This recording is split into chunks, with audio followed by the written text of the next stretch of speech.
Welcome back to ESBR Boxing. Delighted as always to be joined by Elliot Grigg. This is a reaction video to the news that Sonny Edwards and Jack Catterall have signed with Eddie Hearn's Matchroom Boxing.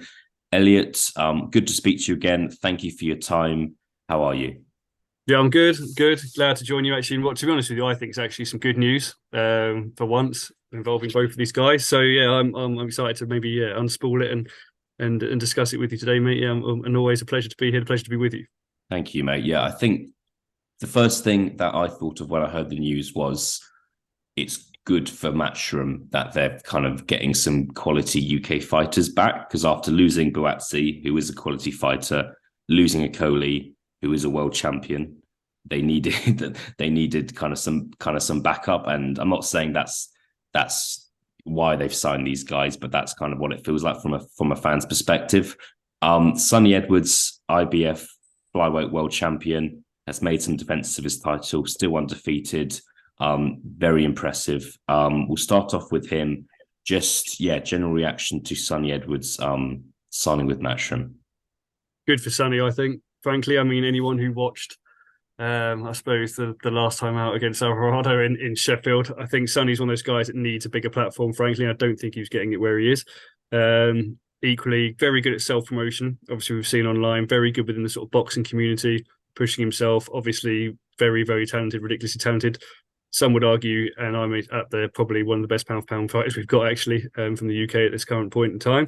But I think he just needs, he needs a bigger platform, and there are obviously guys, we're going to come to it, that he can fight on a world level that have been associated with Matchroom previously. But I just think, he's ready for a push, he's ready for a platform of this size. We'll talk, I suppose, about the opponents, but equally about whether he's good or whether he'll go over to the US and be fair to some fighters there. But I think, frankly, Sonny Edwards is a name that those guys down at flyweight don't necessarily get the respect they deserve. When you go through the weights, you're looking at like super middle, heavy, cruiser. All those guys seem to get bigger profile and more investment. But I think Sonny Edwards would be fantastic on an anti-Joshua undercard. Frankly, be fantastic bringing that world title to some big events. And yeah, I think really good news for Matchroom and actually for Sonny Edwards if it works out well. Hopefully it does. Yeah. And you mentioned kind of him not necessarily getting kind of the respect that he deserves at the weight he is. It's just like flyweights, super flyweights, that there's some fantastic fights at those weights worldwide. Chocolatito, Estrada to be the obvious two. But I just think that we've not been overwhelmed with fighters at Sonny Edwards sort of weight in the last kind of 10, 15 years. They do exist, but I just think having two flyweights, super flyweights, main event to show, just has happened kind of few and far between. Obviously, he had his brother Charlie, who was world champion, won the title on an undercard and then defended it, and whilst being the main event in London. Just move on to like fights that we think Sonny Edwards could be in. I think that an obvious one is Julio Cesar Martinez, who he has been linked with in the past, who is with Matchroom currently. For me, that's, if you said to me, give me 5 fights you want to see this year, that is one of them for me. I think that's a fantastic fight. But I will hand it over to you. What fights do you think we could see? We could see Sonny. That's the one. That's the main one that stands out. Obviously, I think that's a headline fight. Frankly, that's not necessarily even an undercard fight. But like you say, I mean, Estrada's been involved, hasn't he, with Matchroom USA previously as well. He's had some relationships with those guys. Could happily see that if Sonny wants to move up potentially to Superfly, or we get that sort of on there. Even like you say, Chocolatito. Those 3 names, Martinez, as you correctly pronounced it, Estrada and Chocolatito, are 3 names that I think if Edwards fought any of those guys, that's a headline fight. Frankly, I suppose my question really would be, him as champion, where would Matchroom put that on? Ideally, you want to see it in the UK, but frankly, like we said, those 3 opponents, I could see that fight being in the US, personally. But I'd watch any of them, and I'd stay up for it as well, which is a big comment to make. But yeah, I think those 3, but Martinez, would be the main one that I actually want to see first, frankly. And I think that's possibly one of the reasons why he signed with Matchroom. And I think just get those 2 on, frankly. Yeah, I think so. I think that's the fight. I think, look, Sonny is quite open, and what's the thing I quite like about him, there's kind of no bullshit, which I've always really appreciated. Very active on Twitter, as we know. And yeah, I think we're in agreement. That's the fight we want to see. fingers crossed before one of them can no longer make flyweight and move up. I mean, we saw what happened, obviously, when Martinez went up to fight Chocolatito. That was convincing loss. And obviously, we've seen what happened with Charlie Edwards and Martinez as well. So it's got all the narratives there, really, for that fight to be the one. And I hope it is. And look, let's be honest about it. Eddie Hearn's got enough business sense to know that that's the one as well. So it's just a case of where that happens and when. Fingers crossed. Just to throw something at you. One fight that I think is potential, not for this year, maybe for next year, Galao Yafai. Now only 3-0, so I hope Sonny Edwards isn't offended if he's watching this, but there is a bit of kind of history there between the Edwards brothers and the Yafai brothers. I know Charlie Edwards has some beef with Cao Yafai in the past. I know I think Sonny Edwards has faced Galao Yafai in the amateurs, so there is history there. Just your thoughts on that as a potential fight as well, both with Matchroom. Galao Yafai is now 30. He's kind of obviously turned over late because he had that great amateur career. But yeah, do you think that's a potential fight as well? Yeah, it's a potential fight. Obviously, like I think even Galao Yafai kicks off a couple of divisions, doesn't he, above there as well, is it Matchroom? But Galao Yafai, yeah, that's one I would want to see, but yeah, not over any of those names we previously mentioned, frankly. And I think, look, Galao Yafai has obviously shown talent. He's obviously been thrown in, hasn't he? Like you say, like he's had 3 pro fights against all the guys with winning records, international flyweight title, I believe, that he picked up last time as well, or the time before, maybe even the first debut fight that he had.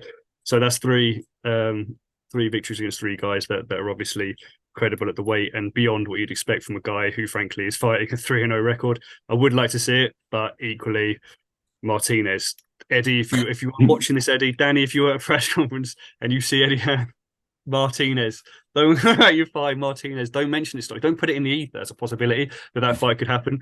Martinez is what we want to see, isn't it? Absolutely. And with that, we will move on to Jack Catterall. Jack Catterall, super lightweight. Don't need to go into the fight he had against Josh Taylor last year. He has signed with Matchroom as well. Feel like it's interesting to identify what his next move's going to be. He's been rumoured to be fighting Regis Prograis for the WBC title later this year. I've personally not heard anything about that for a while, so I don't know if that fight's still on, still not. There's also the fact that Catterall has not been in the ring since February last year, so over 13 months at the time of us speaking. Yeah, what's going to happen next with him, Elliot? You know what, like you say, Jack Catterall is a difficult one, isn't it, for various reasons. I feel like when you look at Catterall's record, obviously what happened with Josh Taylor kind of elevated him, didn't he? Almost to like sort of superstardom, because everyone essentially, I think, most people did believe that he won that fight, and therefore you're sitting there going, well, he can obviously go into, like you say, the names like Prograis, etc. But then if you look, so his record before that, obviously he had victories kind of over like Davis and McKenna, kind of on that level, which is below what you'd expect what he did against Josh Taylor. So I almost feel like with Catterall, there's still, even though he's obviously highly ranked as a result of that, I still feel like there's a sort of profile build that potentially needs to happen or potentially could happen with Jack Catterall. And you look at like guys, I suppose, that are over at Matchroom really in his division. Montana Love kicking around. They obviously had a recent fight, didn't he? In Steve Spark, who's also at Matchroom. So there's potential, I suppose, for maybe a rebuild there. Would you want to take Catterall to the US audience that way, that route? I mean, frankly, it'd be a bit of a, I suppose, Montana Love's lost once, 18-1 record, so it would be a bit of a baptism of fire, I suppose, for Catterall to be out the ring that long. But equally, can see it happen. And like you mentioned as well, Regis Prograis, like obviously around there, he's obviously had promotional issues and been around one fight deals, hasn't he, and various oddities that have happened since he kind of left Luke Bella. So I would like to see that fight. Frankly, I wouldn't necessarily like to see it next because I think Prograis got too much for him. And I think he'd beat him quite convincingly. But I would like to see a bit of a build from Jack Catterall and then maybe go into, I think he deserves obviously a title shot, doesn't he, after what happened. Happy like to see him get that, but not next. Yeah, absolutely. I would. Yeah, we'll see what happens. I feel like there are so many. We could probably talk all afternoon about the kind of possible opportunities for Jack Catterall. So I think we could just leave it there without sounding lazy. The only thing I would say, I would quite like him to be in a decent fight on an undercard. Personally, I know that might not kind of appeal to him and his team. In kind of May, June time against a good fighter, and then aim to have that big world title fight, or at least against a world level fighter towards the end of the year. I think Two more things I want to say. I think an issue with Jack Catterall is that I don't think there are going to be people queuing up to fight him because he beat Josh Taylor. We're kind of brave enough to say that. Looked very good. Hasn't really lost in his career apart from that loss, if you consider that to be a loss. So I don't think you're going to have people saying, yeah, I'll fight Jack Catterall when he hasn't got a world title belt on offer. Final question from me to you, Elliot. Will the Josh Taylor rematch, I don't want to say ever happen, will it happen within the next year, 18 months, do you think? No, I don't think it'll happen now, frankly. I think there's numerous fights that I did think would happen that now will not happen. There's that one. There's the heavyweights guys fighting each other. I don't think that'll happen necessarily either. Crawford Spence. But I think with this case, I think Josh Taylor, frankly, will move up or should move up in weight. I think he'll fight Lopez, which is actually a great fight, frankly. I'd quite like to see that. But afterwards, say he goes to New York, fights Lopez, does he come back to fight Jack Catterall? I'm not convinced, frankly, that he will. I think there's other, especially if Catterall isn't holding a belt either. There's other sort of champions and there's other sort of fights with Josh Taylor, frankly, who, let's be honest, has still only got, what was it like? Can be undisputed champion, 17 fights or something ridiculous like that. So has seen his reputation be damaged by the loss of Jack Catterall. Like you said, we are correctly referring to it as that. But I think, I think if he fights Lopez, I really don't see it happening. I think that ship has unfortunately sailed. Injuries, whatever, and then what would happen with Benchlam saying he's got Catterall another opponent and all that sort of nonsense that happened. I think has actually cost this rematch. So no, I don't see it. I don't see it happening, frankly, ever, let alone within the next year.